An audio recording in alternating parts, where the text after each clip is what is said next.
much awaited tell-all book from President Trump's niece, Mary Trump, is going to be hitting bookshelves 2 weeks earlier than expected.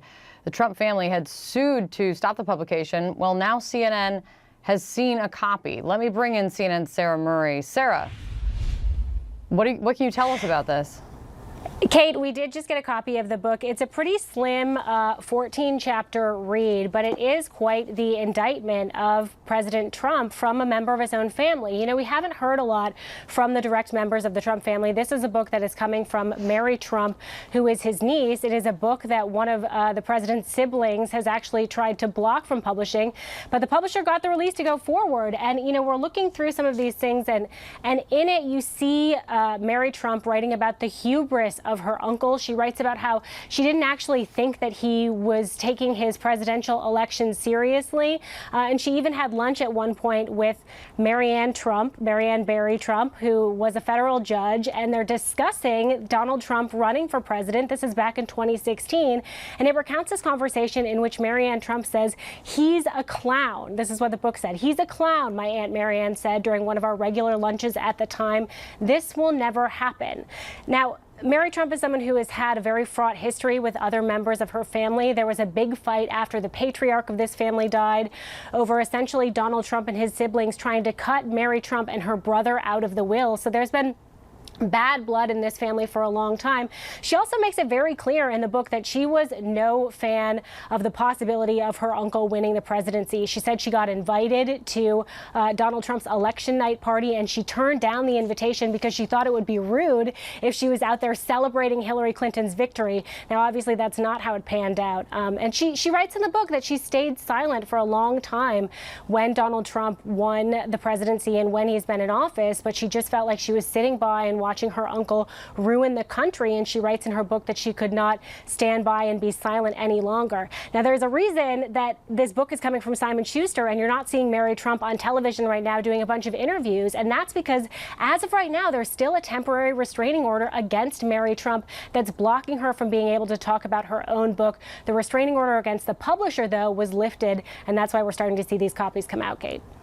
And you were hitting on it right there. But of course, a big question in everyone's mind is how much detail does she go into her relationship with Donald Trump, but also why she's writing this book, what she wants to come out of it. Right. Well, of course, we're still a team at CNN is still reading through it because we just got our hands on it this morning. And it's a quick read, but it's hard for one person to digest all at once. But, you know, I think there are a couple things going on here. I mean, one is that there's certainly bad blood within the ranks of the Trump family, as there was with this lawsuit, 20 years ago, this litigation that happened over the will of Fred Trump. You know, the other thing is that she writes in her book that she's really offended by the way that President Trump invoked her father's memory. Her father was named Fred Trump, and he died and he suffered with alcoholism. And she said she watched the way Donald Trump used her father's story to relate to people who were dealing with the opioid crisis. And she just felt that her father's memory was being used for political purposes.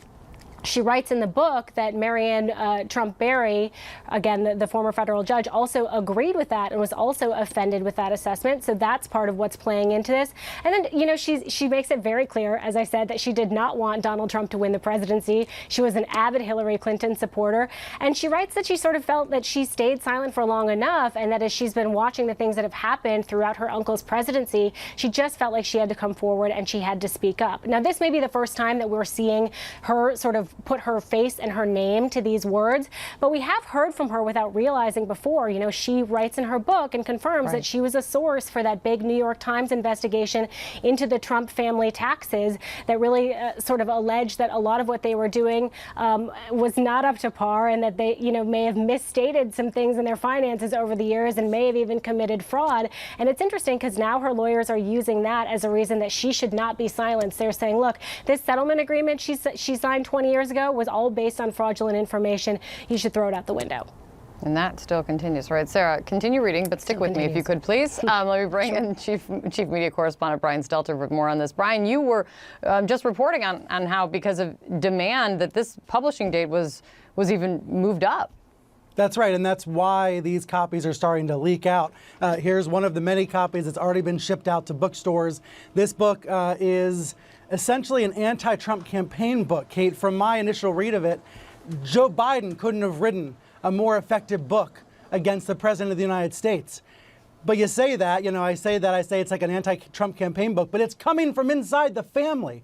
There's never been anything like this in modern political history, to have the niece of a president write a scathing tell-all. Let me just read a couple of the parts that stand out to me, Kate, from the very end of the book, talking about the president's cruelty, saying the cruelty is the point, which is a quote from the Atlantic writer Adam Serwer.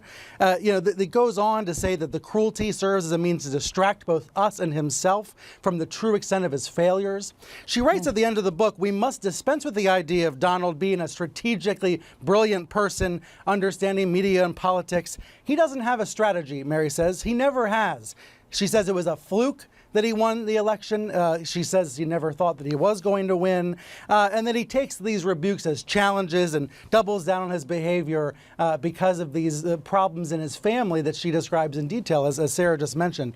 At the end of the book, Kate, what you hear from Mary Trump is that, it's a lifetime of failures by the President of the United States. She says the lies may become true in his mind as soon as he utters them, but they are still lies. It's just another way for him to see what he can get away with. And so far, he's gotten away with everything. This is the ultimate disappointed relative. You think about any family drama, you times it by 1,000, and that's what you get with this book by Mary Trump. But you hit on it. We'll continue to go through, of course, and everyone will read the quotes, and we'll, of course, wait to hear how the president responds, if he does, and all of that. But just to sit for a second and absorb the fact that this is a scathing rebuke hitting at all of the major sensitivity points that we know of Donald Trump, and it's coming from his own family. I mean, coming from his niece, that he's a clown, is how Sarah Marie says it's described in a conversation in the book. And as you say, when you talk about failures and the fact that he didn't have a strategy and it's a fluke, it is sad to see, to read this. The reason I say sad, here's page 202. Donald continues to exist in the dark space between the fear of indifference and the fear of failure that led to his brother's destruction. She goes on to say, every time you hear Donald talking about how something is the greatest, the best, the biggest, the most tremendous, you have to remember that the man speaking is still, in essential ways, the same little boy who is desperately worried that he, like his older brother, is inadequate, and that he, too, will be destroyed for his inadequacy. At a very deep level, this is Mary Trump, his bragging and false bravado are not directed at the audience in front of him, but at his audience of one, his long-dead father. So ultimately, Mary Trump is saying it all comes back to those daddy issues, challenges, struggles. Well, and Brian, and I think, frankly, many people can relate to that, Kate. Many people have their own family issues, but to see it unspooled in a book about the president is astonishing.